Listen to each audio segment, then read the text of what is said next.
Ikulong natin yan kung ayaw magsabi ng totoo.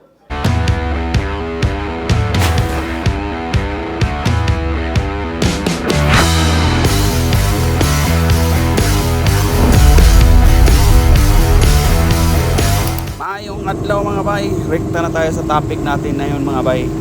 Sa mainit-init pa na issue ng bayan. Sana lang walang magiging sacrificial lamb dito mga bay. Panoorin natin ang video mga bay. Thank you, Mr. President. Mr. President, yesterday we had an all senators caucus and we discussed lengthily the budget of the Republic of the Philippines. And just before we entered this august chamber, much to my dismay and much to our dismay, there was a news report that identified 8 or 9 senators, and there were names on that list. 8 or 9 senators who wanted to restore the confidential and intelligence fund of the Vice President and the Department of Education.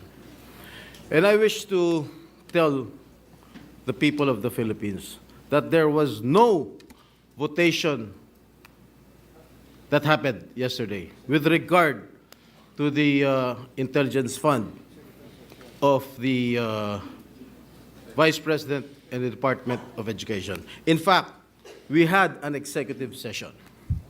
And I do not know who of our colleagues who scooped or leaked our conversation to this media outlet. I have been a senator here for more than 10 years. And this is the first time that I encountered a scoop or a leakage. I do not know. I do not want to name names. This is a violation of our rules. And the majority floor leader will expound it later. Mr. President, we discussed lengthily for almost 2 hours the schedule, etc., of the budget of the Republic of the Philippines. We never touched or we never voted with regard to all the intelligence fund or confidential fund. In fact, we agreed unanimously to remove all the confidential and intelligence fund, not only that of the Office of the Vice President, including not only that of the Department of Education, but all security or civilian agencies na merong confidential and intelligence fund. Mr. President, nawala. I will just read.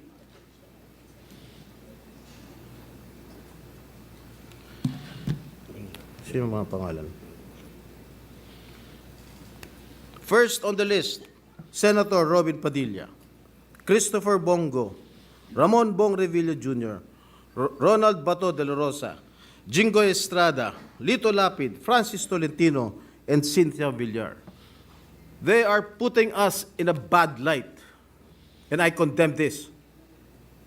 And I take offense on this.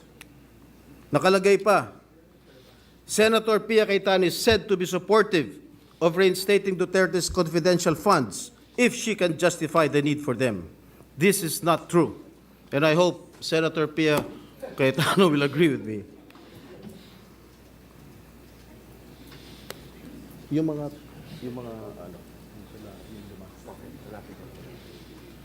Just for a while, Mr. President, hinahanap pa ni Senator Robin yung mga nakasulat.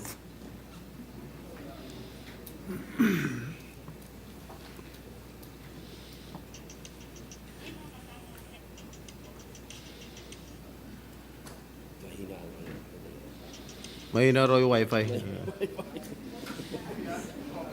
Ano ba tayo dito? Converge, PLDT, Secretary, DICT. Naku. Mr. President. Please proceed. Thank you, Mr. President. And if I may quote, Anis Cooper told this media outlet that Senators Sani Angara, Francis Escudero, Rafi Tulfo, Aquilino Pimentel III, and Risa Hontiveros are allegedly against the reinstatement of Duterte's secret allocation, which are lodged under the Office of the Vice President and the Department of Education.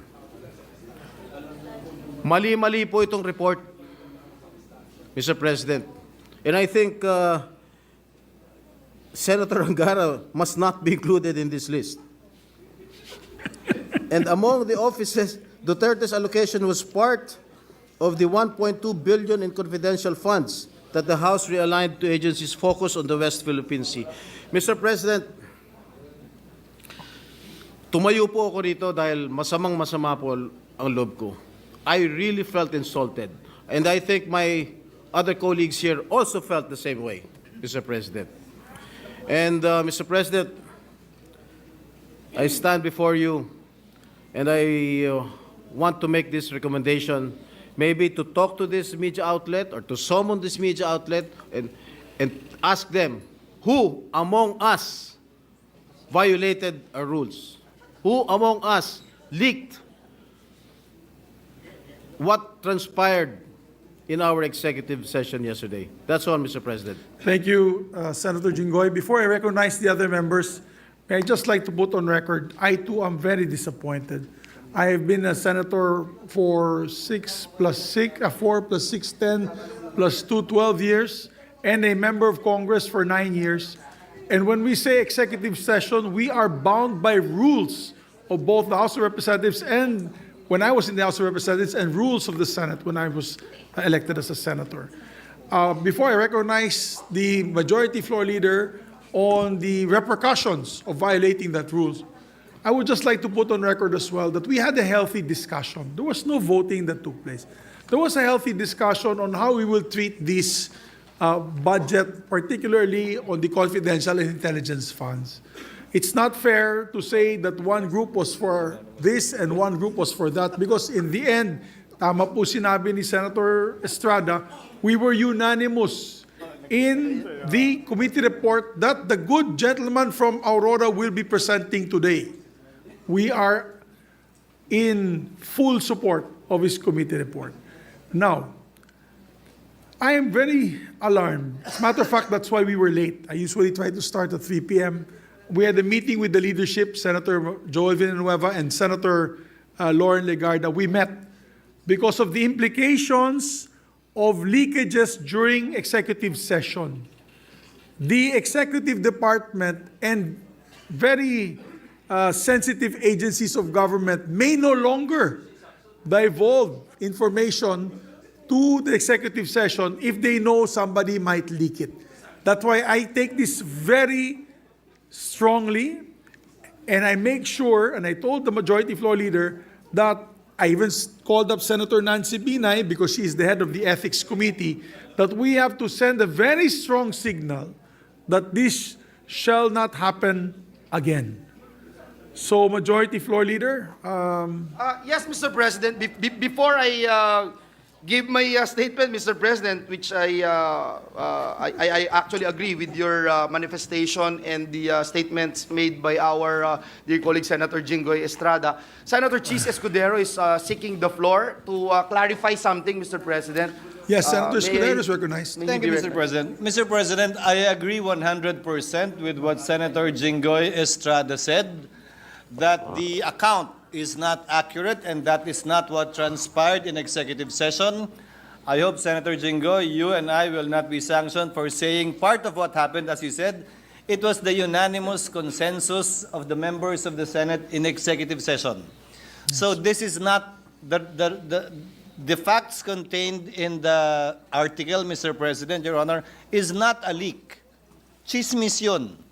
So there is no leak to speak of really with respect to what truly transpired in the executive session. An attempt perhaps to create a story about it, but I confirm the statement of the good Senate President and the Senator Jinggoy that it was the unanimous position of the House, what Senator Angara will be sponsoring today and the other vice chairpersons, That was the unanimous position of the Senate and all the members of the Senate. Thank you, Senator Escudero. But before we ask our colleague to react, Senator Estrada, may we ask the Majority Floor Leader, what are the rules, particularly in executive session? Yes, Mr. President. So we are thank you all clear. Thank you very much. Mr. President, first of all, let me state and put into the records that I'm aghast of what happened, Mr. President. Whether this is leak or pure chismis, the fact that it came out, Mr. President, and it appears blow by blow, and unfortunately, Mr. President, the figures, the numbers, even the names that were mentioned were disoriented, Mr. President.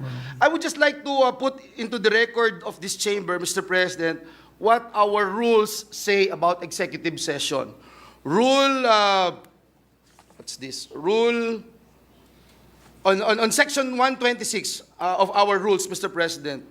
Mr. President, section 129 of our rules, Mr. President, it states here, and I quote, any senator who violates the provisions contained in the preceding section may, by a 2/3 vote of all the senators, be expelled from the Senate.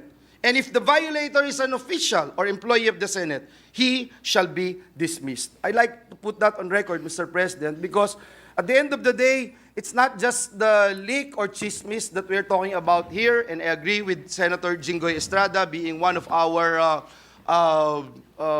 veteran senator here in the Senate, Mr. President. It's more of the sanctity. It's more of the sanctity of the executive session. We continue to perform our duties and responsibilities here in the Senate. During committee hearings of Senator Bato, he would call for executive session. Paano ho tayong pagtitiwalaan ng mga nasa executive? Paano tayong pagtitiwalaan ng taong bayan kung ang ating executive session ay nangyayari po yung mga ganitong pangyayari, Mr. President. And so again, Mr. President, let me May I add, Majority Floor Leader, Section 28, the preceding section, is very important. The President, as well as the senators and officials and employees of the Senate, shall absolutely refrain from divulging any of the confidential matters taken up by the Senate, and all proceedings which might have taken place in the Senate in connection with the said matters shall be likewise considered as strictly confidential until the Senate, by 2/3 vote of all its members, decides to lift the ban of secrecy. Thank So you, ganun Mr. katindi yung Very rules clear. natin. Very clear, Mr. President. Yeah. Crystal clear, Mr. President.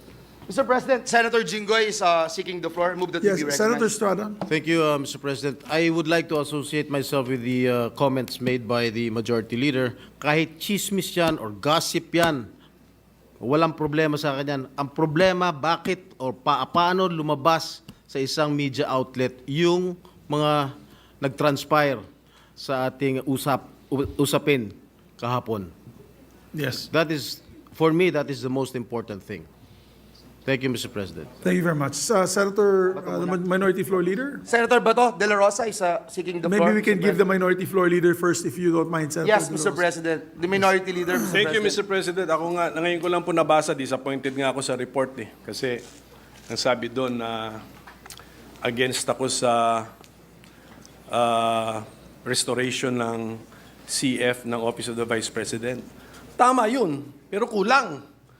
Kasi kahapon ako sinasabi ko, tanggalin din ang intelligence fund ng Office of the President. So kulang yung report, ipakidagdag sa report. Kasi the Office of the President is is a civilian office,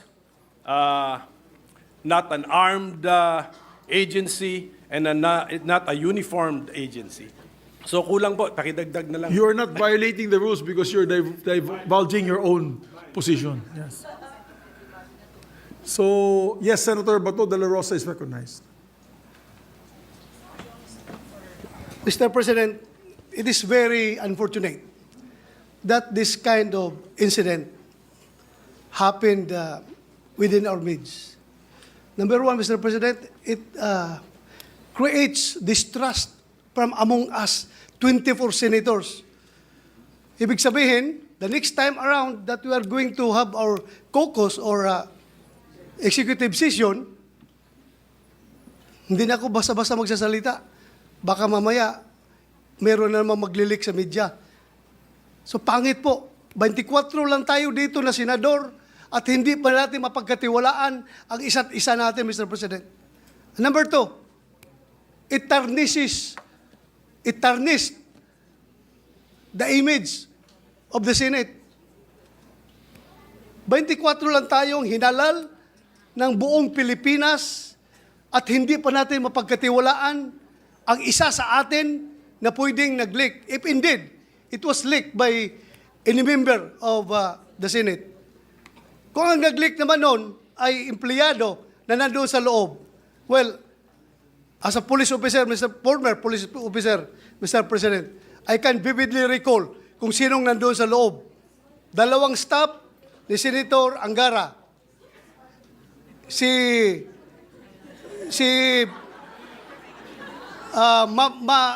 Mavic, Oh, Attorney Mavic. Attorney Mavic. At may isang kasama si Attorney Mavic na babae.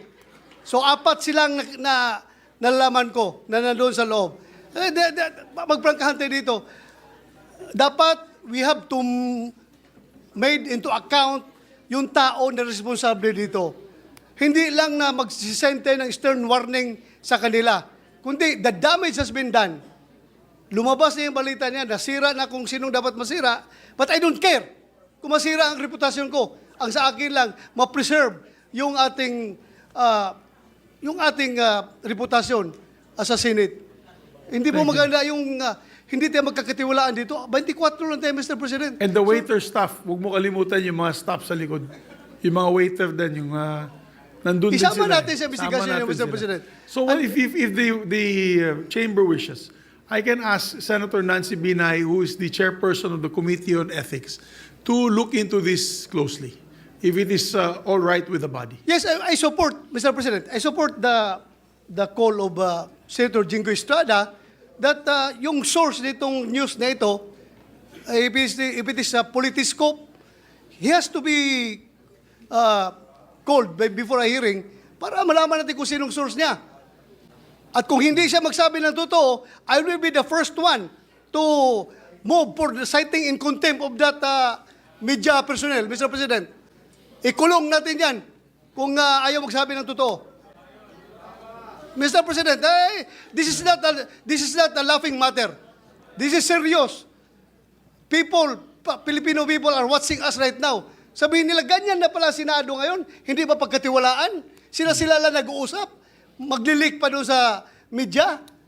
It's very dangerous, Mr. President. Very dangerous. Masyadong akong dismayado. Thank you, Mr. President. We agree with the gentleman from Davao, and that's why after these proceedings, I will ask Senator Nancy Binay, Chair of the Committee on Ethics, to investigate the matter. Yes, Mr. President. After Senator, yes. Mr. President. May I move that the Senate Committee on Ethics conduct a hearing and invite the source of the news, Mr. President, so that everything will be cleared out. Yes, we'll ask the majority floor leader to make the proper referral and motion. Before we make the proper motion, Mr. President, may I just appeal to our dear colleagues to hear the sentiments of our Other colleagues. other colleagues. We have, Mr. President, Senator Pia Cayetano been waiting for quite a long time. Senator Sherwin Gatchalian and Senator Lauren Legarda as well. Senator Lauren also is here. Mr. President, if I may, with the permission of my colleagues, may I request that we discuss this in caucus now, because by saying what is true or untrue in the reported publication online, we are speaking about the executive session. And let me just remind the body of Section 129 of the Rules of the Senate. It is not even a matter of whether it's published online or hard copy. The mere divulging the executive session minutes or any part of it who violates all the provisions in the executive session contained in the preceding sections by 2/3 vote may be expelled from the Senate. It is a very serious violation, Mr. President, by a senator or an officer or a staff in Rule, what is this? 129. Yes, 129. Section 129. So, by saying that it is not true, or it is true in part, but in fact it is this and that, we are actually talking about the executive session. So it is my humble opinion, respectfully, I do not want to muzzle our colleagues, and if they want to speak on the floor, I leave it to your better judgment. But many of us feel strongly about this, and I respect the right of Senator Estrada for standing on the floor. But if we are going to speak about each and every line which was published, whether it is true or not, with all due respect to the publication which I've not read, may we discuss it in caucus in relation to 129 rule of the Senate. That is my humble suggestion. But I leave it to the members of the Senate if they want to speak about it in session. Thank you, Yes. Mr. President. We understand that many of our colleagues feel slighted, feel angry, and we could allow them to express their personal opinions and release their emotions to this chamber. Yes, Senator Pia Cayetano's recognized. Thank you. Mr. President, let me align myself with the observation and recommendation of the Senate President Pro Temp.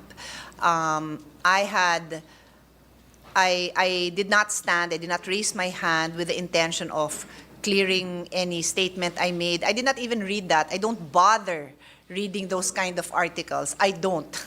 So, nung nabanggit pa yung pangalan ko, nagugulat lang ako kasi I don't bother reading those articles and I won't comment on it. What I will say is this. I will say it not because I'm repeating what I said in caucus, because I agree with Senate President Pro Temp that let's discuss it there. Because if our rules do not even make an exception. It does not even allow a senator to say, I will just repeat what I said. Walang ganun exception, Majority Floor Leader, correct? So I cannot stand up here and said, I will just be responsible for my statement. Ito po yung sinabi ko. Hindi tayo allowed, walang exception sa rules natin na tumayo ang isang senador at sabihin, yung akin pong sinabi doon, ito. Kasi hindi naman magkaroon ng opportunity yung ibang 23 senators to explain what they said or what they thought. Because precisely the rule is, lahat tayo tahimik. At kaya ang parusa doon, yung pinakamabigat na parusa na expulsion from the Senate. So, ang puntos ko ay simple.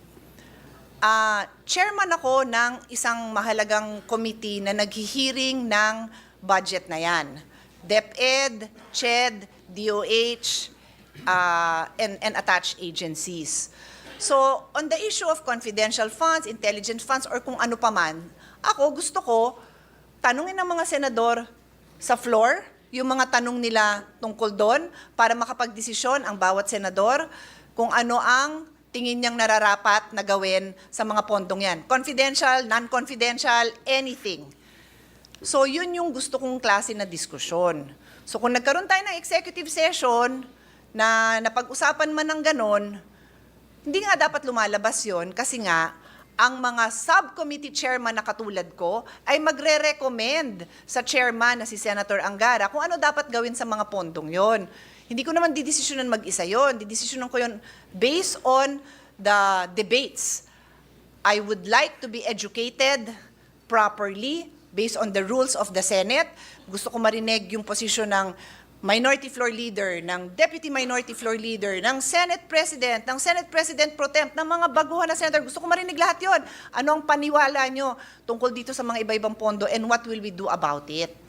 Tapos, iharap natin sa taong bayan kung ano desisyon natin. So kaya nga, and I'm explaining this because the students, the young people, the old people who will now care to comment, bakit ba may executive session? Bakit ba kayo nagsisikreto?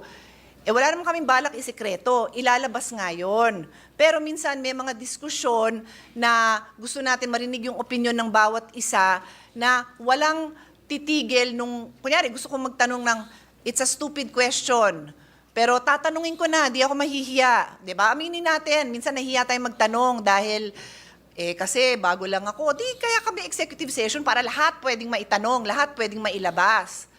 Kaya dapat sikreto yun. And then at the right time, mapapag-usapan. I wanted to explain that lang, Mr. President, for the benefit of those watching us. Kasi ang puntos is, bakit kayo may executive session? Bakit kayo may tinatago? Wala akong tinatago. Nagdidiskusyon ng maayos para bang magulang. Let's say, for example, na wala itong nangyaring ganito sisermo na ni Senate President o kaya ni Senate President Pro Temp ako, sisermo na nila ako. They will do that in private. In the executive session, ay Pia, di mo naintindihan. So gagawin namin yun in private para pagdating to sa public, ganun ba? O sige, tatanungin ko na lang in public o kaya di ko na tatanungin dahil naipaliwanag nyo na. That's the reason among many other reasons kung bakit may executive session. I just wanted to explain that dahil ang puntos nito is bakit may executive session at bakit may mabigat na kaparusahan. Wala tayong tinatago. But the reason for the rules is because it is meant to be followed. It is not meant to be violated. So kung may nag-violate, magkaroon ng tamang due process, magkaroon ng hearing, magkaroon ng opportunity to explain, and then the proper penalty must be meted out. Thank you, Mr. President. Thank you very much, Senator Cayetano. Senator Gatchalian is recognized. Mr. President, I just want to add from what Senator Bato mentioned and Senator Cayetano mentioned as well. The broader implication of this, Mr. President, is the trust and confidence to the Senate. It's our credibility on the line. And every budget hearing, normally, a lot of the security cluster, the National Defense, the Department of National Defense, the PNP, the NICA, all of them normally will request executive session so they can tell us what is the reality, the national security situation, national security matters, so that we can act accordingly. Leaks like this will will destroy our credibility, destroy our integrity, and it will now prevent the security agencies to give us the truth because they will have doubts in their minds whether the truth or whether information will be kept safe in the halls of the Senate. So, Mr. President, I would like to associate myself with the motion of Senator Bato that this should be looked at and investigated seriously because it's the Senate's credibility on the line, especially whenever departments request for executive sessions and whenever they divulge to us matters of national security. Thank you, Mr. President. Thank you. And that's why we had a meeting earlier with the leadership because we cannot take this lightly. And we have to investigate and make sure this does not happen again. Majority Floor Leader, would you like to make the proper motion? Mr. President, may I just ask for a minute suspension? Session suspended.